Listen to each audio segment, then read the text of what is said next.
Hey everyone, it's Kiwi here. Some people asked me to do a more in-depth review of the tent, so we'll do that today. In its bag, this weighs about 5 pounds, 2 ounces. So I mean, it's not super light, but bear in mind, this is a 3-person tent. So it's not extraordinarily heavy compared to some other 3-person tents out there. And the bag dimensions are about 18 by 7 through here, just to give you some idea. And like I showed you on my gear review, I liked having this on the outside strapped to the bottom. It creates a great kickstand and allows you to keep your pack standing upright, so it's not always laying in the dirt. And believe me, the dirt is not always dry. So anytime you're not getting your gear covered in like wet soil, I think is a good thing. So this is it in its bag. It's got a handy little handle here, easy to carry around, and it's clipped here as well, and you can tighten these to make it a little smaller, and obviously on your pack you can tighten it down and get it into a really compact thing. And I never had any issues with this trying to shake itself loose or anything like that. So we'll go outside and we'll set this thing up, and we'll go through it in more detail. Alright, so here's the tent set up without the fly on. I'll put the fly on after I just show you this part. The tent is a 3-person tent, and people think, oh my god, that's absolutely huge, but it's a 3-person hiking tent. Alright, so it's way back in my day, this would be called a pup tent. So it is not big. I mean, it's 6 feet 8 long by 5 foot 3 wide and 3 foot 9 to the apex. So, that height really worked well for me. One of the things that a lot of people don't think about is, if you're having to get up in the middle of the night to pee, and it's raining outside, man, to have the option of being able to kneel in your tent and use a pee bottle instead of going out in the rain, man, that's worth its weight in gold, man. So I'm 5'9" with a good hair day, and I can kneel pretty comfortably in that, and use my pee bottle at 2 in the morning, and I don't have to go outside.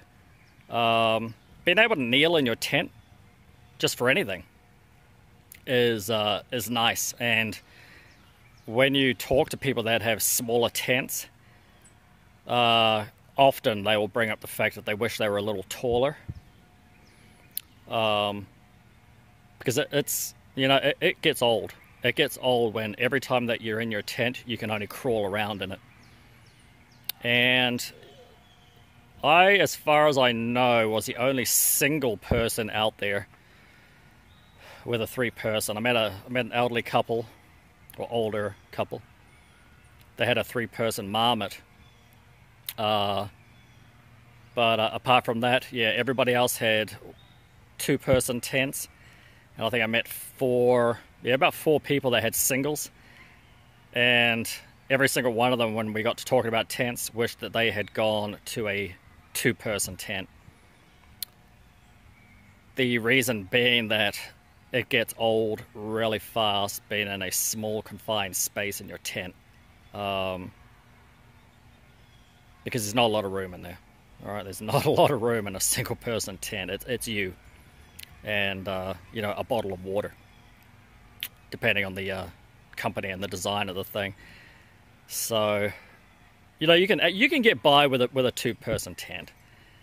I liked the 3-person tent because I could easily fit in this pretty much down the middle, or here, have room to the side to have my pack laying down, and then over here I could have just some open space where I could spread out some stuff from my bag, like my food bag, water bottles, my fanny pack. You know, you've got room over here to get your day organized, either the morning of or the night prior, and you're not having to do everything on top of your body in a smaller space. You've got the room to spread out, and to me that was worth every 5 pounds or so that this thing weighed. There is no damage to this tent. There is no damage to this tent. I'm extremely happy with it. I mean, it costs like 95 bucks. It has, I mean, part of the reason I got it is because I love the shade of blue on it, and I didn't want to have a tent that everybody else had, basically. Plus, you know, if you're in the peak season, there's like, you know, 15, 20 tents around a shelter, and 3/4 of them are grey and orange Big Agnes tents. You're like, damn, which tent's mine again? But yeah, that was just something that I don't like buying stuff that everybody else has. You know, I tend to be a bit of a contrarian at times. But you know, I love this thing. The zippers work great every time, and I like that they were a bright color so you can easily see them. The guy lines are the same bright lime green, and you know, when you do have them out going to the grass, you can always see them, even at night. It's something worth thinking about, that your guy lines stand out, otherwise you're tripping over them, or other people are tripping over them. But had no issues whatsoever with the zippers on this tent. This just folds in here, and there actually is a tie here and here. And you know, if you felt like it, you can roll this thing up and tie it up. It comes with 2 storage pockets on either end. I would keep my headlamp in there. Sometimes I would throw my beanie in there if I didn't need it when I went to bed, but you know, often you'd wake up and you're like, damn, it's cold. And you're laying down with your head basically here, and you just reach over and grab it. It was too easy. It comes with a hanging hook. I could hang a headlamp from there if I wanted to. I would often hang my bandana up there so it could air dry from the day's use. This fabric here held up brilliantly. I used a ground sheet every time, just because. But I think you could comfortably get away without a ground sheet with this, if you were so inclined. If you were extremely ounce conscious after buying a tent like this, because the ground sheet I got weighed, it was about 11 ounces, I think. So you know, if you're counting ounces, I think you could get away without a ground sheet with this. The ground sheet worked great as well. The only time I got any abrasion on that was at Fontana Dam, when I had to put the tent up on a cement pad. But on regular ground, nothing ever punctured the ground sheet and came through this. I only ever had water seepage coming in here at Fontana, and again, that's because you're sitting on cement and there was no drainage with it. But the rest of the time on the trail, it didn't matter how much it rained, there was no water seepage coming through this floor.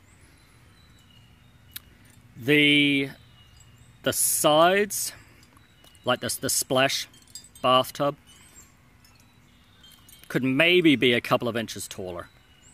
I had one night where we had, I think it was at Wapiti Shelter, and you know, we had some big old fat rain falling, and in the morning there were some splatters of you know, like small leaf matter coming a couple of inches up on the mesh. And so I mean, it could be a little higher, but honestly, it really wasn't that big a deal. And it was weird, it was just that one night. So I don't know what the deal was. This thing went through a fair amount of rain, and that was the only time that I got splashback coming up. But very, very happy with the tent. Now, as with any tent with curving sides, the length is not the true usable length. Alright, because your head has to be in and your feet you want in. And because if they're touching the mesh and while you're moving around at night, and then the mesh you put up against the fly and it's been raining or there's excessive condensation, you're encouraging moisture to come in. So it's just something to remember when you're looking at tent dimensions. Bear in mind though the curvature, because your body has to be in from the curvature. So even though this thing is 6'8" long and I'm 5'9" with my hair growing, if I laid perfectly lengthwise instead of slightly diagonal, my head would be almost touching that and my feet would almost be touching that. So if you're a taller guy, you would be, and I did that as well. When I first started using the tent at home, testing out, I just slept diagonally. And then you're right as rain. I mean, because you've still got an enormous triangle here of room to do stuff, and you've got an enormous triangle over there to keep your pack and everything else. So, you know, either way works. Either way works. But yeah, for me, 5'9", I just fit in lengthways. All right, so I'll stop this here and we'll put the fly on, and I'll show you the good points on that and some things that could be slightly improved. Actually, before we do that, one thing I'll say about a freestanding tent with poles is that once you've got it set up and you're deciding, man, I didn't see those dodgy looking dead branches on that tree above me, I don't feel comfortable with that, you just pick it up and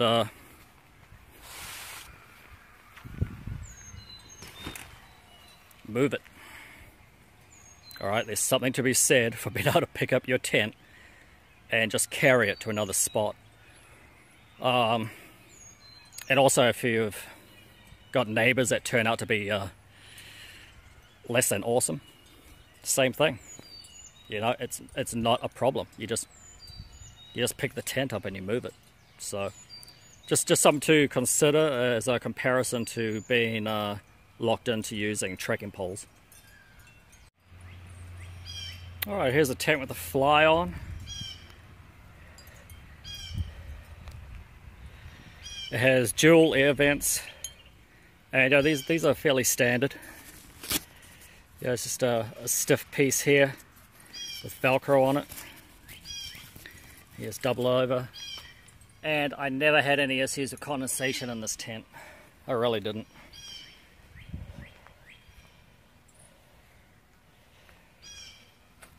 It has a single zip here, and both sides roll over and just tie up here. Nice simple design.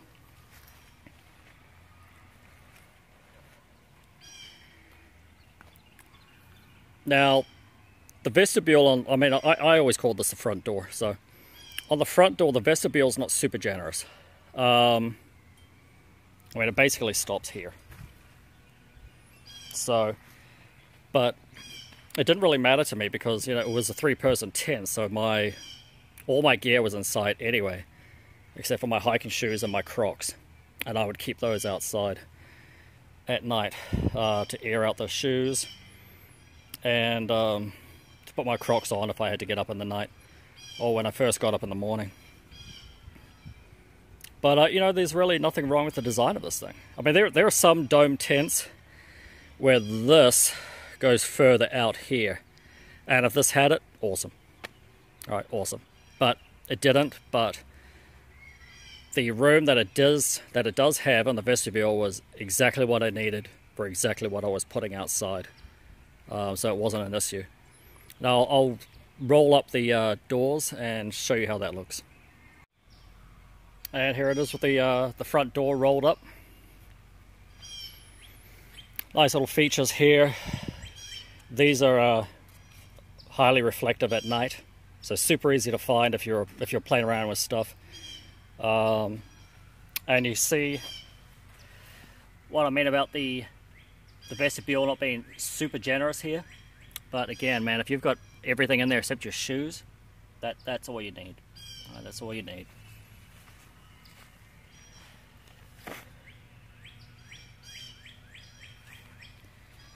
Too easy. There's another configuration with this front door that I'll show you in a little bit. And here's what it looks like at the back. I like having two doors. I really do. Especially if you've got someone sleeping with you, like if you're out camping with your spouse or girlfriend, you know, whatever.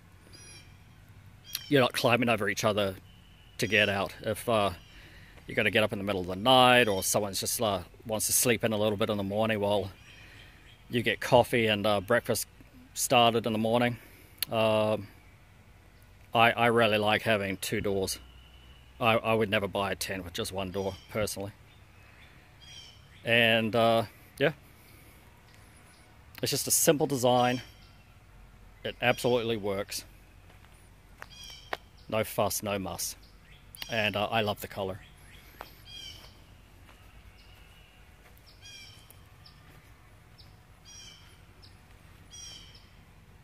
Alright, I'll show you that other configuration with the front door. That was a little bit of a quick and hasty setup, but one of the neat features of this is that you can use your trekking poles to create a little shade porch here.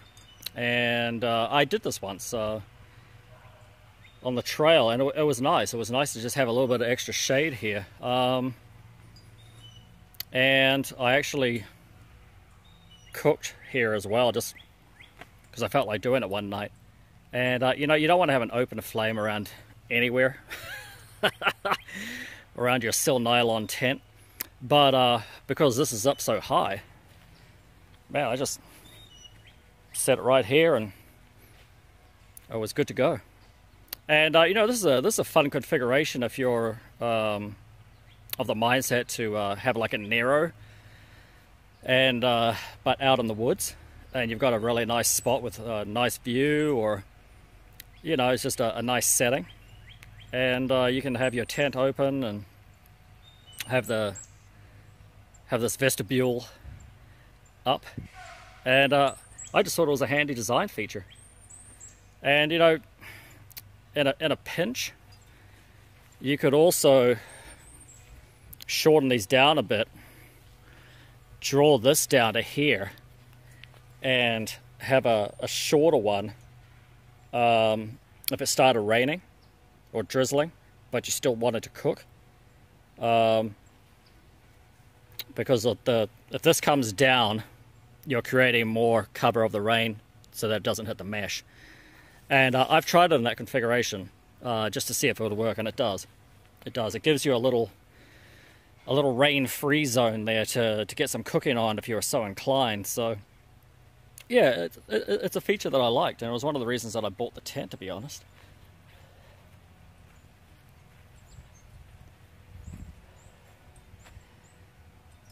And you know, if you're just out on regular camping and you're in a bit of an open area, man, the more shade you can create, why not? Why not? And the points of your poles just go into these grommets, and you know, this is all reinforced. You can also do this the other way. I've tried it. It's just harder to keep the handles up here. See, yeah, this works better. This works better. And the top of your poles is plastic anyway, so it's not like you're getting a porous substance sitting in the dirt, or like moist dirt or mud, or you know, whatever. It's just plastic. So, and again, the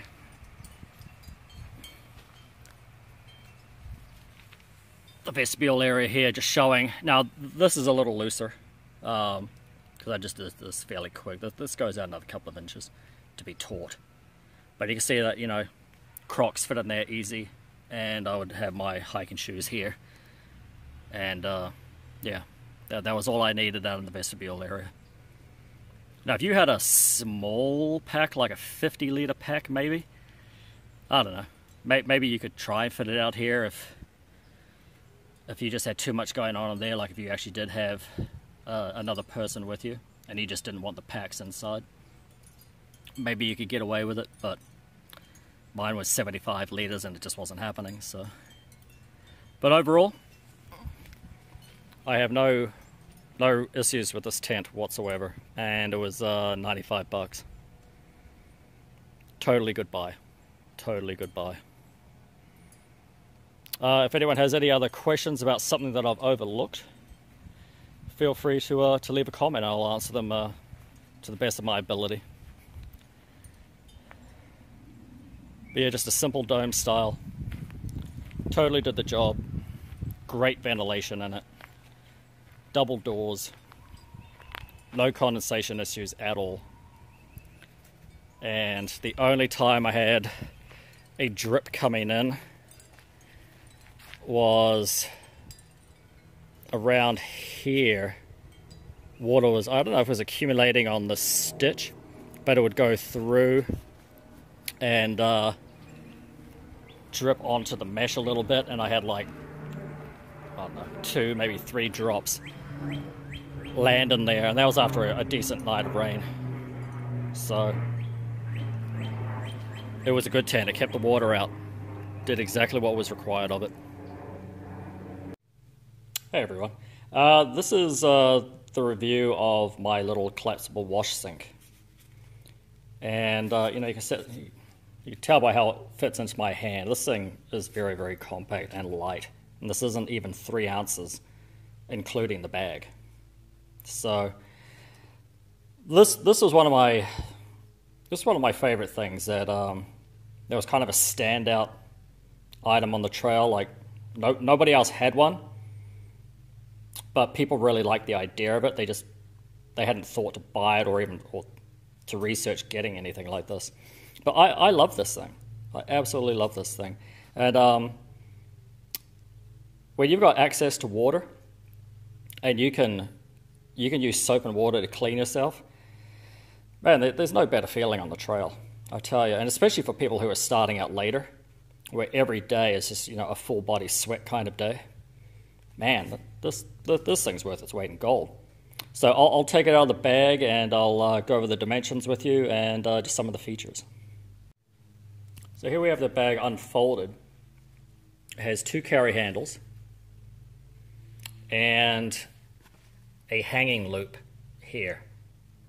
And this is a 8.5 liter capacity. And at the time I thought, wow, maybe that's a little small, you know. But, you know, basically if you can put both your feet inside it, it's big enough. You don't need to fill this thing up to the brim with water. All right, you don't. I pretty much only ever filled it to about here. So let's say about halfway. And that's more than enough water. All right, you don't have to be carrying loads of water. But, you know, if you have a handy stream next to a shelter or a campsite, you just take this down. I mean, you're not using filtered water, obviously, you're just using stream water. You just take this down, scoop it out onto the stream, and then you just carry the water back to wherever you're going to bathe, you know. It's too easy. The inner fabric is Kajura, and this is safe up to, what was it, 194 degrees Fahrenheit or 90 degrees Celsius. So what I would end up doing is I would put about a cup of cold water, you know, just depending on the temperatures of the day. And the rest I would boil of whatever water I could fit into my pot. And then with the cold water, you put your soap in there, and then you pour the boiling water over. And, you know, that alone stirs it up, gives you a little bit of suds. And you just use your cleaning cloth and dip it in, wring it out a bit, and then clean your body. And, you know, it's too easy. It's too easy. I put roiling boiling water into this with only about a cup of cold water, and absolutely no effect on this fabric whatsoever. Absolutely none. So it's pretty tough stuff. The design of it, it's wider at the bottom. It's hard to tell with no water in it, but it's wider at the bottom and a little narrower at the top. So it's basically a slight trapezium. And it's 12 inches on the bottom, 9.5 at the top, and 5.5 inches high. And the neat thing about that design is that when you fill it with water and you put it on a flat surface, it doesn't tip over and try and collapse, because the edges are tapered inwards towards the top. And this I bought on Amazon. It was less than $9. It comes in red also, kind of like a garnet red, and the red's cheaper. It's like $7.80 or something. But yeah, they charge more for the blue because obviously the blue is the more popular color. But absolutely love this thing. I'm a 10.5 size shoe, and both my feet fit in here comfortably. And you just slosh your feet around and give them a little wipe, and you know, it was amazing. It was amazing at getting your feet clean, just being able to put them in water. And great for your toenails. It's something that people don't really think about. Keeping days and days of dirt from the trail out from under your toenails and stop infections and all that type of good stuff. So, and I just used this with Dr. Bronner's soap, peppermint, and that worked awesome. It worked awesome. You know, it's just a glycerin-based soap, you know, totally biodegradable, all that other good stuff. But, you know, people have used these with like that camp suds and all that other good stuff. Some are pine-scented, which, you know, if you really are worried about the possibility of beers and that, pine-scented would probably be a better idea. But, no, I loved it. I loved it. Less than 3 ounces, including the bag. Fits in the palm of your hand. I just kept this thing packed the whole time in one of my side mesh pockets on my pack. And when I was finished using it, I would just turn it inside out, grab the handles, just give it a good shake. And this disperses water really well, this fabric. So I'll just turn it inside out, give it a good shake. That would get rid of about 90% of whatever was left in there. And then just hang it from the hanging loop. And yeah, one of my favorite purchases.